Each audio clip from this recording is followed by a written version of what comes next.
విందామండి. మన అంశాన్ని ధ్యానం చేస్తున్నాం. ఇర్మియా ప్రార్థన దర్శనాల భాగాల గురించి, ఇర్మియాకు దేవునికి మధ్య జరిగిన సంభాషణ మనం జ్ఞాపకం చేసుకుంటూ ఉన్నాం. అక్కడ ఏం చూస్తుంటే, ఇర్మియా పండు కుదిరబోతున్నప్పుడు ఆ దర్శనం వచ్చింది. ఆ దర్శనంలో యేసు ప్రభుల వారు తండ్రి దేవుడు చూపించి దర్శనం వస్తున్నాడు. ఏమిటంటే, ఇశ్రాయేలు క్షేత్రం ఖాళీగా ఉంది, యూదా క్షేత్రం ఖాళీగా ఉంది, అది నడిపించుకోవడం లేదు. వారందరూ బబులోను చెరకు వెళ్ళిపోయారు, చెరలోనే ఉన్నారు. అయితే ఆ దర్శనం చూస్తాంటే, బబులోను చెరలో ఉన్నటువంటి యూదా జాతి ఇశ్రాయేలు ప్రజలు తిరిగి మరలో యూదా క్షేత్రంలోకి, యెరూషలేము క్షేత్రంలోకి తిరిగి వచ్చి ఆ క్షేత్రంతో నరబీజముతోను, జనబీజముతోను, పశుబీజముతోను ఉల్లసిస్తూ ఉంది, సంతోషిస్తూ ఉందని ఆయన దర్శనంలో చూస్తూ ఉన్నాడు. దర్శనం అయిపోయింది, లేచాడు. ఆయన దేవుడితో మాట్లాడాడు. ప్రభు, ఇదే మీరే యూదా క్షేత్రాన్ని, యెరూషలేము క్షేత్రాన్ని ఖాళీ చేసేసావు కదా, ఖాళీ చేసే వాళ్ళందరినీ మీరే బబులోను చెరకి 70 సంవత్సరాలు పంపించావు కదా, మరి ఎందుకు మరల వారిని తెస్తున్నావు వెనక్కి? అయ్యో, నువ్వేం పెరికేసావు, నువ్వే నరికేసావు, నువ్వు వెళ్ళగొట్టేశావు, మరలా వాళ్ళని యెరూషలేము క్షేత్రంలోకి తెస్తున్నానని నాకు దర్శనమిస్తున్నావు ఏంటయ్యా అని ఇర్మియా దేవుడిని ప్రశ్న వేశాడు. దేవుడు చెప్పాడు, నేను యజమానుడయ్యో, జాలి గల్లవాడను, దయ గల్లవాడను, క్షమించేవాడను నేను, ప్రేమ స్వరూపి నేను, ప్రేమ గల్లవాడను. వారు బబులోను చెరలో వెళ్ళగొట్టి మాట వాస్తవే.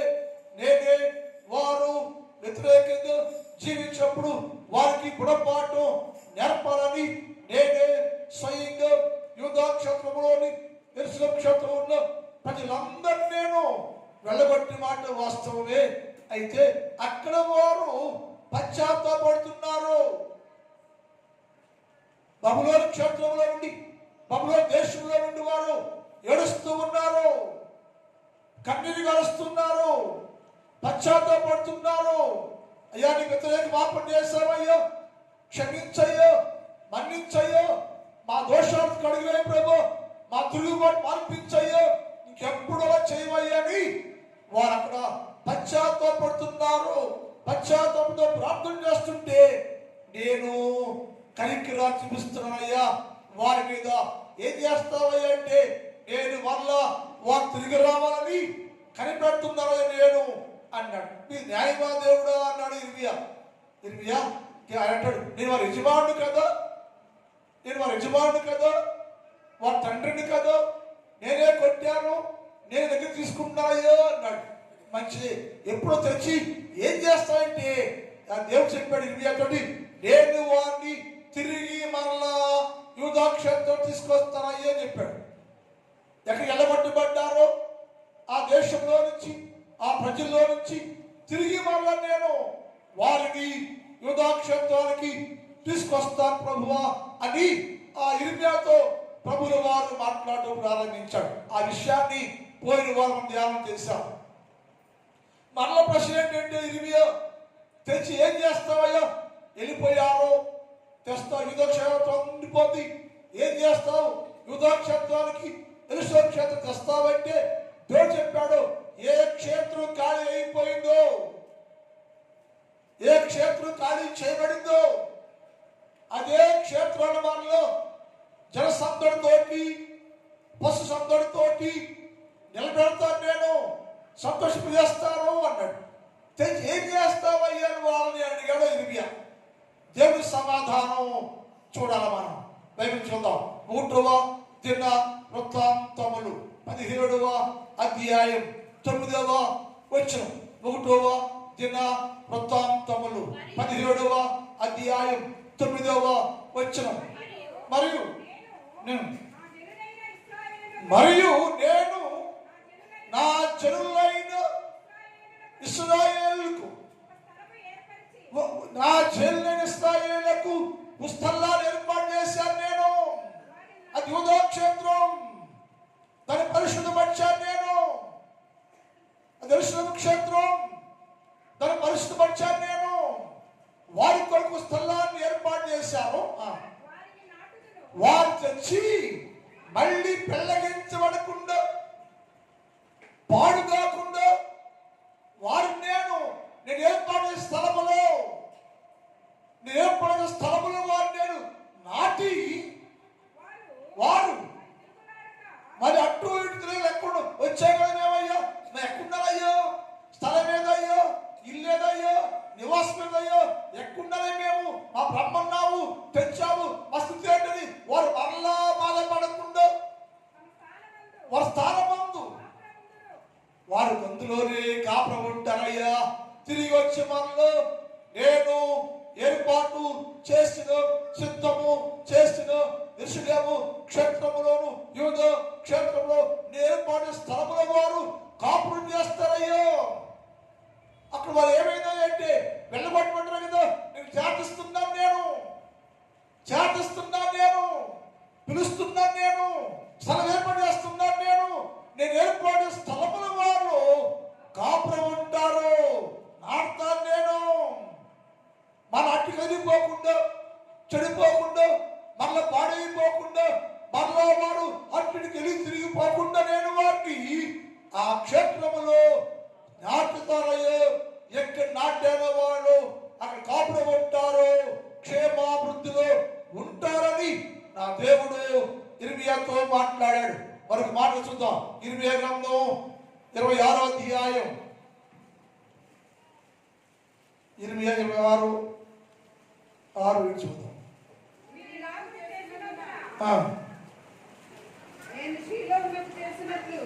24:6 వారికి మేలు కలిగినట్లుగా నేను ఇప్పుడు మేలు పోగొట్టుకున్నాను, కష్టాల్లో ఉన్నాను, శ్రమలో ఉన్నాను, బాధలో ఉన్నాను, తిరిగి రప్పించాను నేను.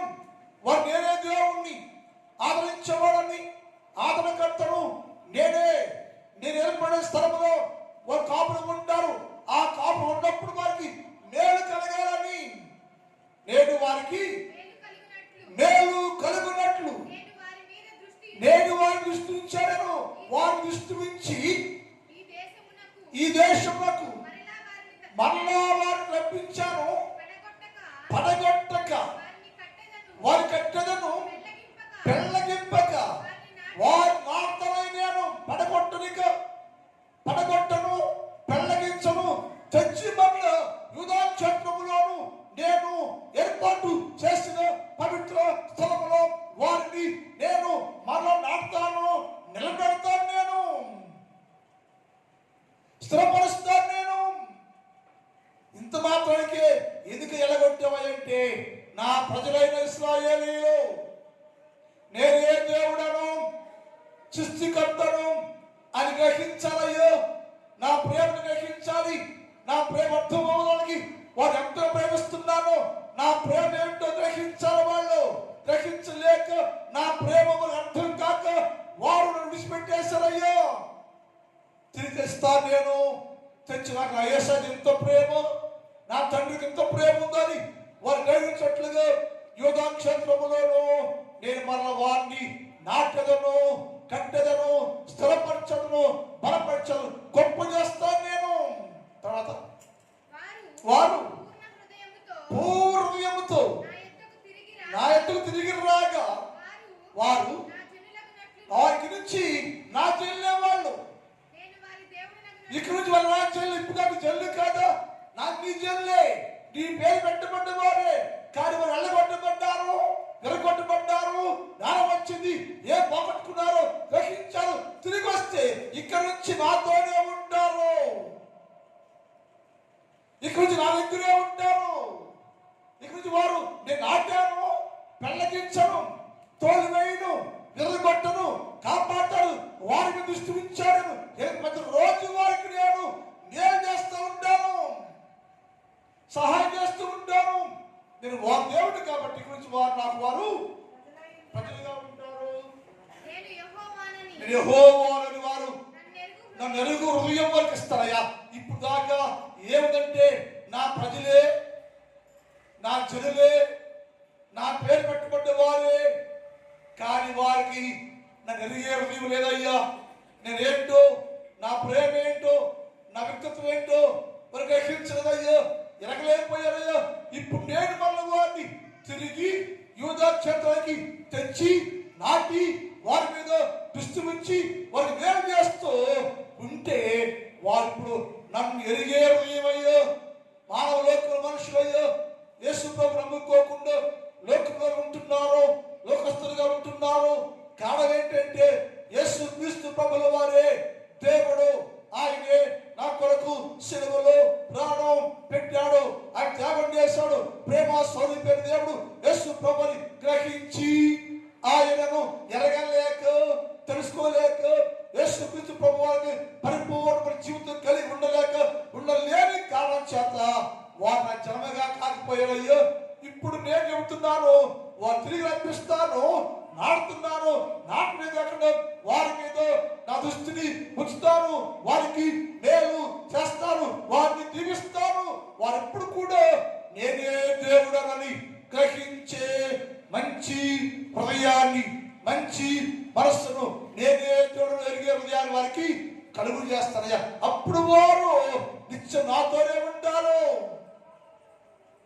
నిత్యం నాతోనే ఉంటారు, నా జన్మగా ఉంటారు, నా ప్రజగా ఉంటారు. ఎందుకంటే నేను వారిని స్థిరపరిచి నాటి పెళ్ళకెప్పక వెళ్ళగొట్టక నేను వారిని సమీపంగా ఉండి దగ్గరగా ఉండి వారి మీద నా దృష్టిని ఉంచి వారి మీద నా మనసు ఉంచి వారికి నేను అన్ని సమకూర్చి వారు నన్ను ఎరిగే మనసు హృదయాన్ని వారికి నేను కలుగు చేస్తే వారు నా దేవుడు జనముగా ఉంటారు. నేను వారి దేవుడుగా ఉంటుంటే నేను స్థలంలో వారు కూడా ఉంటారయ్యా. నేను వారి దేవుడిగా ఉంటాను.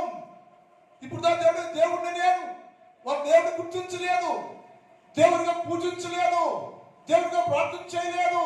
ఆచార్యంగా ఉన్నారు, నామకార్థంగా ఉన్నారు, విగ్రహాలు చేశారు, విగ్రహాలు పూజిస్తూ ఉన్నారు. స్థిరమైన విశ్వాసం లేదు వారికి, స్థిరులుగా లేకపోయారు, స్థిరమైన జీవితం లేదు. ఇప్పుడు నేను వారికి ఇచ్చేవారు నేనే దేవుడను అని స్థిర మనసు కలిగి నన్నే సేవిస్తూ నన్నే ప్రేమిస్తూ నా దగ్గర వారు ఉంటారు, నేను దేవుడిగా ఉంటాను, వారు నాకు ప్రజలై ఉంటారు అని యేసు ప్రభుల వారు తండ్రి దేవుడు ఇర్మియాతో మాట్లాడాడు. ఆయన మాటల్లో సత్యం గ్రహిస్తే యేసయ్య ఎంతో ప్రేమ గలవాడంటే ఆయనే కొట్టాడు, ఆయన వెళ్ళగొట్టాడు. పశ్చాత్తాపం చాలా ప్రాముఖ్యం. పశ్చాత్తాపడి ప్రార్థన చేస్తే, ఇశ్రాయేలు అందరూ ప్రార్థన చేస్తే భగవాన్ చల్ల ఉండి ఏడుస్తూ ఉంటే వారి ప్రార్థన పశ్చాత్తాపము దేవుడు చూసి అక్కడి నుండి మరలా తెచ్చి వారిని తాను ఏర్పాటు చేసుకున్న స్థలములో, యూదా క్షేత్రములో, యూదా నివాసములో వారు నాటి వారికి యేసు ప్రభు ఎరిగే గొప్ప మనస్సు వారికి కలుగు చేశాడు. అంటే అన్నాడు, ఎక్కడ నాటుతావా తెచ్చి అని ప్రశ్న. ఈ ప్రశ్నలు మనకి ఎటకారంగా ఉంటాయి, కానీ బైబిల్లో చాలా ఇంట్రెస్ట్ అంతర్జాతీయంలో జరిగే సంభాషణ చాలా చాలా ఆత్మీయంగా దైవికంగా ఉంటాయి. నేను నాటుతారు అన్నావు కదా, ఎక్కడ నాటుతావు నువ్వు? ఎక్కడ నాటు బాగుంటారు, ఎక్కడ నాటు క్షేమంగా ఉంటారు, నేను నాటుతాను, పెళ్ళగించను, నాటుతాను, దిగుస్తాను అని చెబుతున్నా కదేవో. ఎక్కడ నాటుతావు నువ్వు అంటే అదే దేవుడు చెప్పాడు. ఇర్మియా గ్రంథం 17వ అధ్యాయం 8 చదువుదాం. ఇర్మియా 17:8. ఇర్మియా 17:8. వారు జలముల యొద్ద నాటబడతాడు. ఎక్కడ నాటుతావో అన్నాడు కదా, ఎక్కడ నాటుతా అంటే జలముల యొద్ద నాటుతాను నేను, నెలకి నాటుతాను నేను, వాక్యములు నాటుతాను నేను. జలముల యొద్ద నాటి నాటబడి చెట్టు వలె ఉండును, అది కాలు లేని ముందు కనుక అది ఫలమివ్వటం మాందో, అది ఎప్పుడు ఫలిస్తూనే ఉంటుందయ్యో.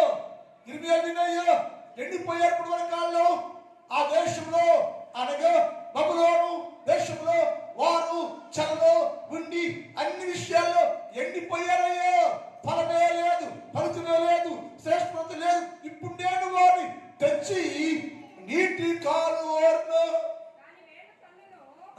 నాటుతాను నేను, నాటితే దాని వేరు తనుద్ది, వారు ఫలిస్తారు, అభివృద్ధి చెందుతారు, శ్రేష్టంగా ఉంటారు.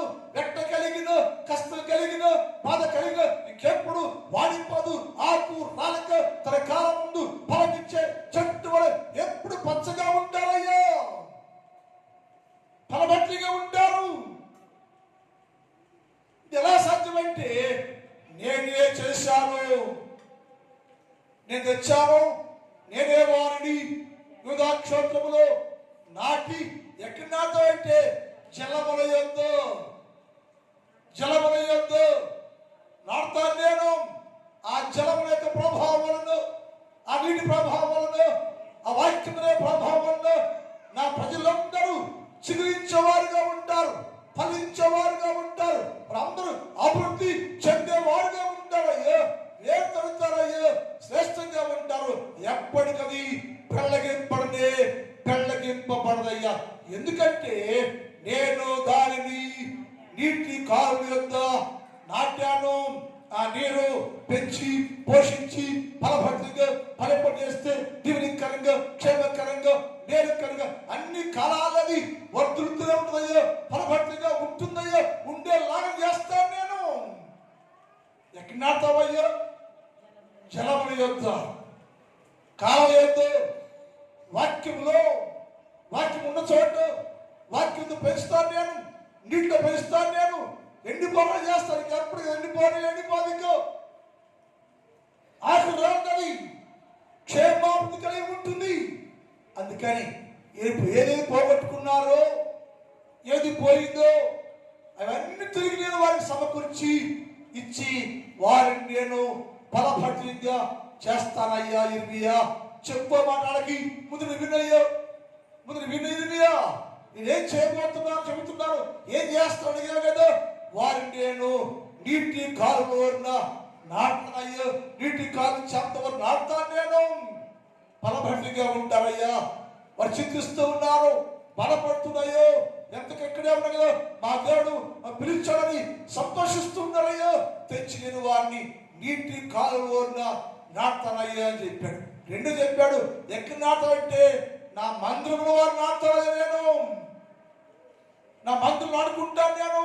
ఎందుకు మందులు నాటాలంటే వాళ్ళు ఎప్పుడు ఫలభర్తిగా ఉండాలి, నీటి కాలంలోకి నాటుతాను. రెండోది నిత్యము వారు నా ప్రజలే ఉండాలి, నిత్యము వారు నాకు సొంతైన జనముగా ఉండాలి కాబట్టి వారిని నేను నా మందిరములో నాటుతాను. 92వ కీర్తన 13 అందరూ వాటిది. 92వ కీర్తన 13 యెహోవా మందిరములో నాటబడిన వారు దేవుని ఆవరణములో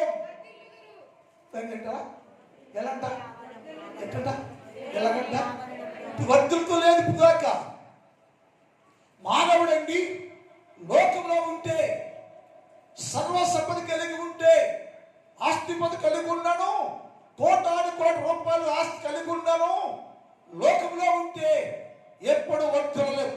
చూడటానికి వర్ధిల్లుతున్నాం అనుకుంటావే కానీ, వర్ధిల్లుతున్నాం అనుకుంటావు కానీ వచ్చి చూడగా అది లేకపోయాను అని బైబిల్లో ఉంది. అంటే లోకములో ఉండి ఎంత వర్ధిల్లినా అది స్థిరమైన ఆశీర్వాదం కాదు. యేసు అన్నాడు, స్థిరముగా ఉండాలి.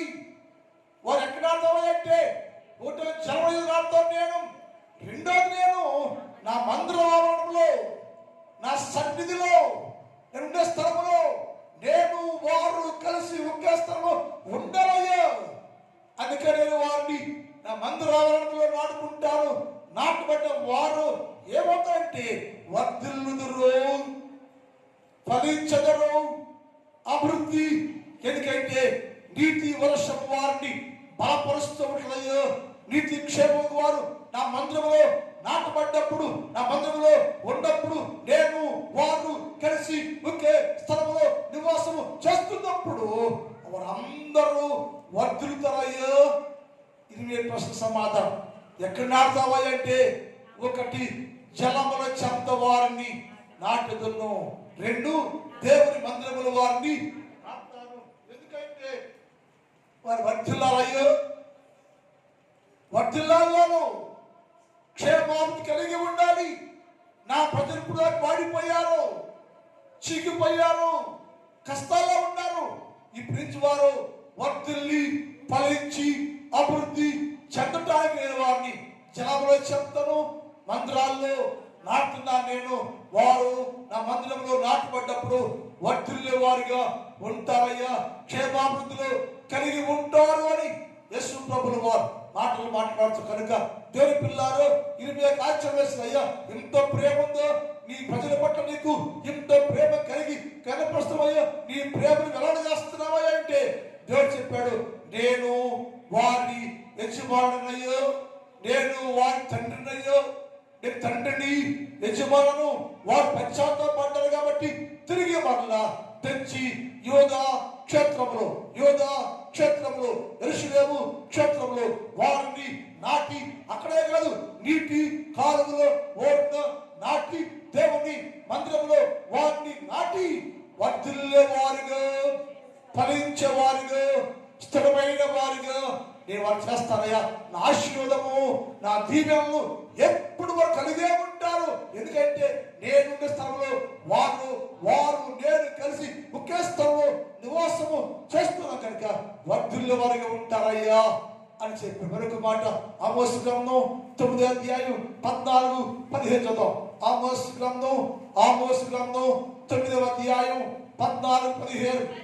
అమ్మా, మరియు శ్రమ పొందుచున్న జనులకు రప్పించదను, పాడైన పట్టణాన్ని మరలా కట్టుకొని అందులో కాపురం ఉంటారు, ద్రాక్ష తోటలు నాటి వాటి తాగుదురు, తిందురు. నేను వారికి ఇచ్చిన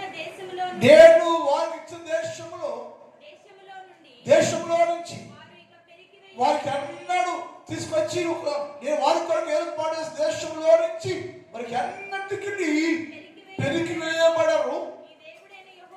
యెహోవా సెలవిస్తున్న మాట, ఇంకెప్పటికీ వారు పెళ్ళగింపక, వెలగొట్టక, వెలువేయక, త్రోసివేయక నా సన్నిధిలోని వారు వర్ధిల్లే వారుగా చేస్తారని ఇర్మియాకు దేవుడు స్వస్థమైన వాగ్దానాన్ని చేశాడు. దేవుని పిల్లారు, మనము కూడా దేవునితో ఉంటే, దేవుని సన్నిధిలో ఉంటే, దేవుని కలిగి ఉంటే, యేసుక్రీస్తు ప్రభు మందిరాల్లో నాటబడిన వారుగా ఉంటే, యేసుక్రీస్తు ప్రభు ఏర్పాటు చేసుకున్న స్థలంలో మనం ఉంటే నిత్యము నీవు వర్ధిల్లే వారుగా ఉంటారు, ఫలభద్రంగా ఉంటారు, క్షేమంగా ఉంటారు. ఎందుకంటే క్షేమాన్ని పోగొట్టుకున్నారు, ప్రేమను పోగొట్టుకున్నారు, సహవాసం పోయింది, సన్నిధి పోయింది, ఆశీర్వాదం పోయింది. తిరిగి అన్ని వారికి సమకూర్చి నేను వారు నిత్యము వర్ధిల్లే వారుగా నేను వారిని నా స్థలంలో నాటి వారిని బలపడక చేస్తానని ఇర్మియాతో దేవుడు స్వస్థమైన మాటను ఇచ్చాడు. మరొక మాట కూడా చూద్దాం. ఇర్మియా గ్రంథం 32వ అధ్యాయం, ఇర్మియా 32వ అధ్యాయం చూద్దాం. అధ్యాయం మాట ఇర్మియా 32వ అధ్యాయం. యోధా రాజైన 10వ చదువు.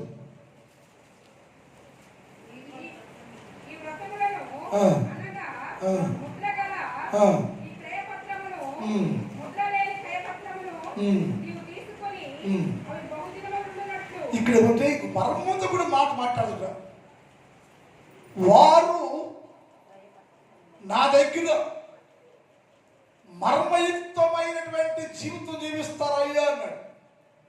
అంటే పరిపూర్ణతలోనికి, పరిశుద్ధతలోనికి వారిని నడిపిస్తారు అన్నాడు 14వ వచనం. అదే అధ్యాయం 41వ వచనంకి వెళ్తే ఈ మర్మాన్ని మార్చి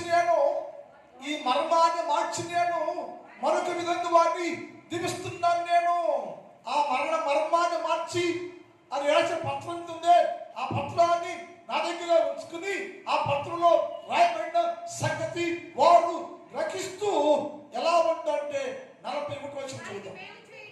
వారికి మేలు చేయడానికి మర్మ చెబుతున్నాను నేను. వారికి మేలు చేయాలని ఈ మాట చెబుతున్నాను నేను. వారికి మేలు చేయాలని ఈ మర్మాన్ని రహస్యమించారు. ఇర్మియా మర్మము నీవు దాన్ని రహస్యంగా ఉంచు, వారికి మేలు కలగాలి చేయటానికై నేను వారి యందు చాలా ఆనందంగా ఉన్నారు. ఒకప్పుడు కోపించాయో, నా కోపం విమర్శ మాత్రమే ఉందయ్యో, వారిని క్షమించాను నేను, మన్నించాను నేను, తిరిగి వారిని వృధాక్షేత్రానికి తెచ్చాను నేను. అయితే వారి పట్ల ఆనందంగా ఉండాలి నేను. వారిని మరలా రప్పించి నా పూర్ణముతోను ఆత్మతోను ఈ దేశంలో నాటెదను. యెహోవా ఇలా సెలవిస్తున్నాడు, నేను ఈ ప్రజల మీదకి కీడు రప్పించిన రీతినే మేలంతటిని వారి మీదకి తిరిగి నేను ఆశీర్వాదము దీనిన రప్పించి వారిని చేయబోతున్నాం. ఇది నువ్వు మర్మంగా ఉంచాలి. దేవుని సన్నిధిలో జీవిస్తున్నప్పుడు దేవుని నుంచి ఆశీర్వాదం ఉందే కొన్ని సందర్భాల్లో మరమెత్తుగా ఉంటాయి. దీని లోకి వెళ్తే చాలా ఉంటుంది. ఇక్కడ మరమెత్తు ఉన్నప్పుడు ఎందుకయ్యా ఆశీర్వాదం కదా, అది దీవుని కదా, నేను దాచి ఉంచావయ్యా, మరం ఎందుకయ్యా, రహస్యం ఎందుకయ్యా అంటే దేవుడు చెప్పిర్మియా, నేను అనుకూల సమయం వచ్చినప్పుడు వారు పరిపూర్ణంగా మార్చబడ్డప్పుడు పరిశుద్ధులుగా చేయబడ్డప్పుడు దాచి ఉంచే మరణించినటువంటి మేలు వారికి ఇచ్చి, ఇది నేను ఇచ్చాను, నా దేవుడు కలిగిన మేలని వారికి గ్రహించి నన్ను గురించి సాక్ష్యం ఇచ్చినట్లుగా నేను వారి కోసం దాచిన మేలంతటిని ఇస్తానయ్యా అని చెప్పాడు. అందుకని మనం ఏం గ్రహించాలంటే ఇరిమియా చెప్పే మాట ఏంటంటే, నేను వారిని నాటి బలపరిచి స్థిరపరిచి గొప్ప చేసి వారు బలభర్తగా చేసి ఫలించి వారు చేస్తాను అని దేవుడు చెప్పాడు. అందుకని ఇరిమియా అంటాడు, అయ్యా నీ శబ్దమే సిద్ధించునుగా అన్నాడు.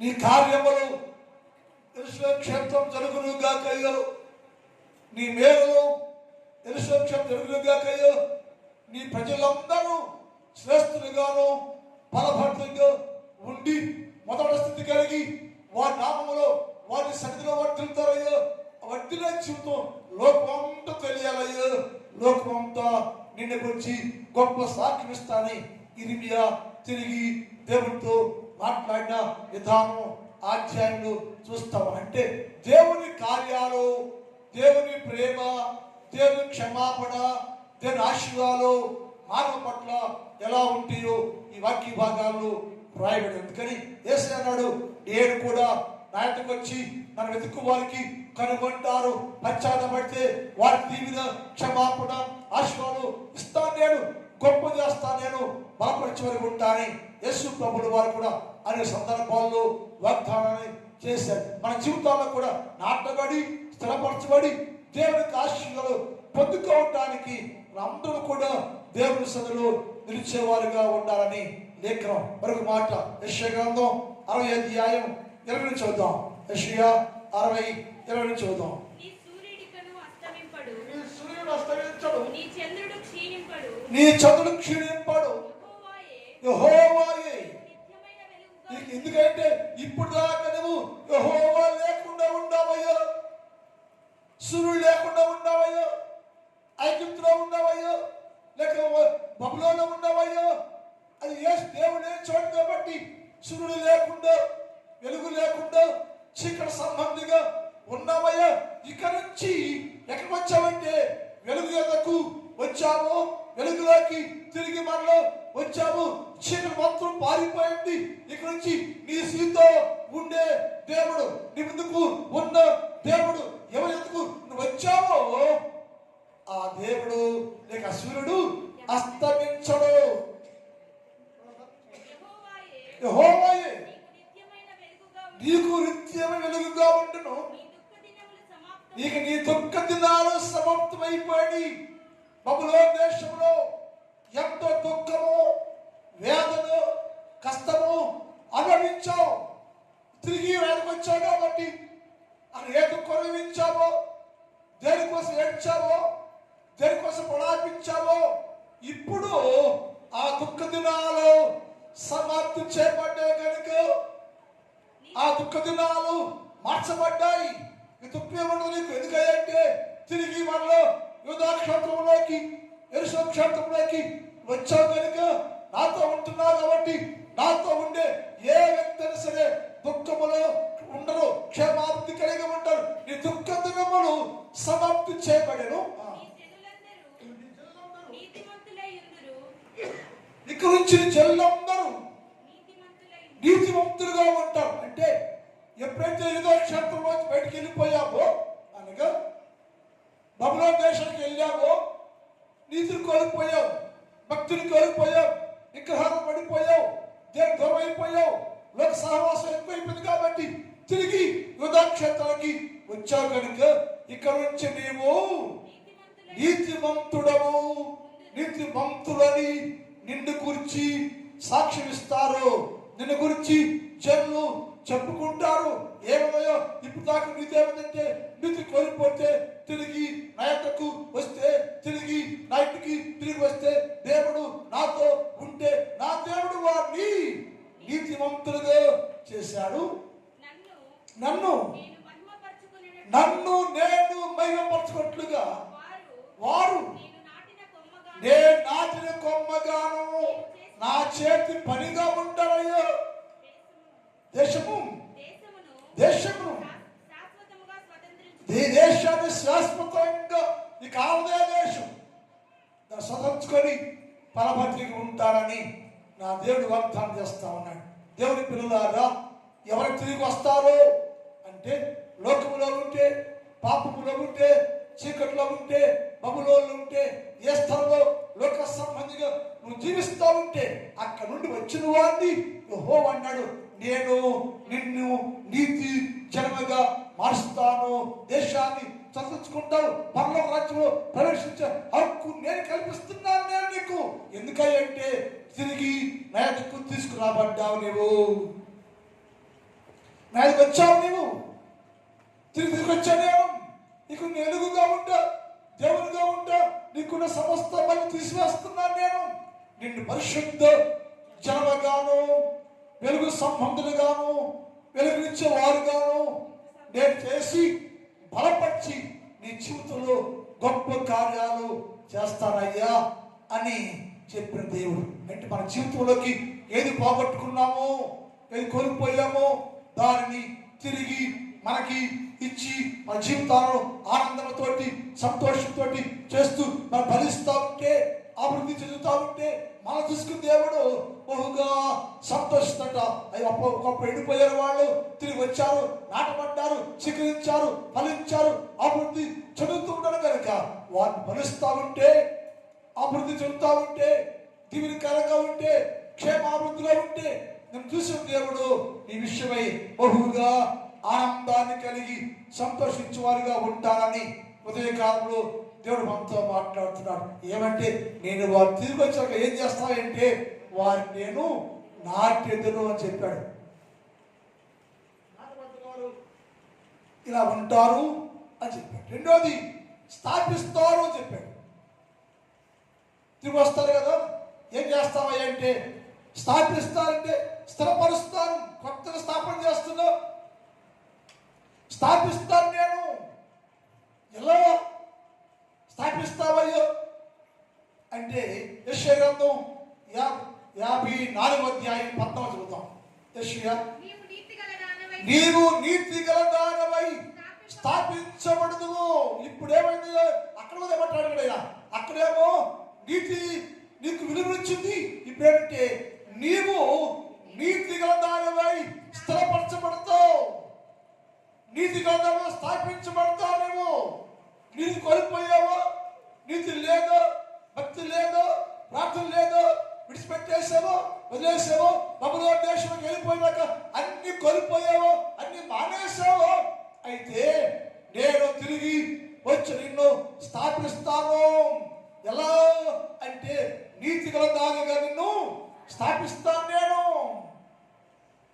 ఇక నుంచి నీతి కలిగి జీవితం ఉన్నట్టుగా, నీతిగా జీవించట్లుగా నీతి కలిగిన దానిగా నేను స్థాపించదను, స్థిరపరుస్తున్నాను. నేను నీకెన్నడూ నీతి లేకుండా ఉండని వీలు లేకుండా స్థాపిస్తున్నాను. నేను నీతి కలిగిన దానిపై స్థాపించబడదు.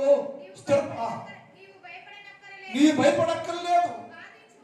బాధించబడు ఐక్యత దేశంలో బాధించాడు కదా, సంబెట్టాడు కదా, అన్ని దూరం చేయబడి నీవు దేవుని సన్నిధిలో జీవించబడి ఏమిటంటే స్థిరపరంగా ఉంటావు. నీతిగా దానమై స్థాపించబడతావు. నీతి కలిగి నువ్వు స్థిరంగా ఉంటావు, స్థిరపరచబడతావు. నువ్వు స్థిరులుగా ఉంటావు. నీకు నీతి అనే బహుమానం ఇస్తే నీతి గల దానమై స్థిరంగా ఉంటావు, స్థాపించబడతావు. గ్రహించుకొని దేవుని సన్నిధిలో స్థిరంగా ఉండయ్యా అన్నాడు. అది ఏ గ్రంథం 33-32 కూడా మనం చదువుతాం. ఏ గ్రంథం 33-32 మాట చదువు. చెప్పవలసిన మాట ఏదైనా 33-32 మాట్లాడుము. నీవు నీతిమంతుడవని స్థాపించగోరుచున్నాను. నేను శ్రమ వచ్చిందో, కష్టం వచ్చిందో, బాధ వచ్చిందో, శ్రమలో ఉన్నావో, అందరూ బిడ్డపోయారు. ఎన్ని పోయినా సరే నేను క్షీణిపోయాను, క్షీణించిపోయాను, ఇలా అయిపోయాను, ఎందుకయ్యా అనుకుంటున్నావేమో. ఏమో నీ జీవితంలో తిరిగి మరలా నిన్ను ఏమంటాడా నీతిగా దానిపై స్థాపించాను. నీతో మాట్లాడుతున్నాను నేను. నీవు నీతిమంతుడవని స్థాపించుకోవచ్చున్న నీతిమంతుడు. నీవు నీతిమంతుడికి కష్టం వచ్చింది, శ్రమ వచ్చింది, బాధ వచ్చింది, ఎన్నొచ్చినా సరే, అన్ని పోగొట్టుకున్నా సరే నీ నీతి అలాగే ఉందయ్యో. నీ నీతి అలాగే ఉంది. తిరిగే వాళ్ళ నేను నిన్ను నీతిమంతుడిగా స్థాపిస్తున్నారయ్యో. నీవు నీతిమంతుడివై స్థాపించబడిన తర్వాత ఆలకించయ్య. నా మాట వింటే నీ జీవితం క్షేమమే, మేలే, ఆశీర్వాదమే, ఆరోగ్యమే, సమృద్ధి, నీతి స్థిరముగా ఉంచబడి నీ జీవితంలో ఏది కోల్పోయావో దాన్ని తిరిగి మరలా నీకు ఇచ్చి స్థిరపరచుదును. ప్రార్థన. మిగిలిన భాగాన్ని తర్వాత వారం ఉదయం చేద్దాం. మోకరించండి ఒక నిమిషం.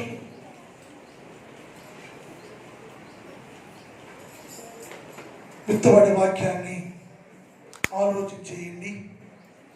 దేవా, నేనయ్యా యూదా క్షేత్రంలో నుంచి వెళ్ళగొట్టబడ్డాను. తిరిగి మరలా నన్ను మీరు యూదా క్షేత్రానికి తెచ్చావయ్యా. నాటావు తండ్రి.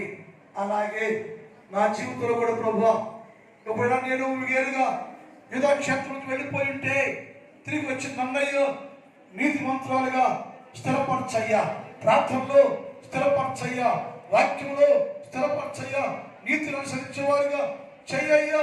నీతిమంతులను జీవించాలి ప్రభువా, సహాయం చేయయ్యా. అభిషేకించయ్యా, అభిషేకించయ్యా. నా జీవితంలో గొప్ప దీవెన, గొప్ప మేలు పొందుకున్నట్లుగా అభిషేకం చెయ్యి, అభిషేకించు. ఆత్మకాన్ని కలిగించయ్యా. ఇప్పుడే దర్శించయ్యా. నా జీవితానికి క్షేమము, దీవెన, నేను ఆశీర్వాదం పొందుకొని నీ నామమున బహుగా వర్ధిల్లాలి తండ్రి. అందుకే నేను తిరిగి మన యూదా క్షేత్రానికి తీసుకురా ప్రభువా అని ప్రార్థన చేసుకోండి, ప్రార్థన చేసుకోండి.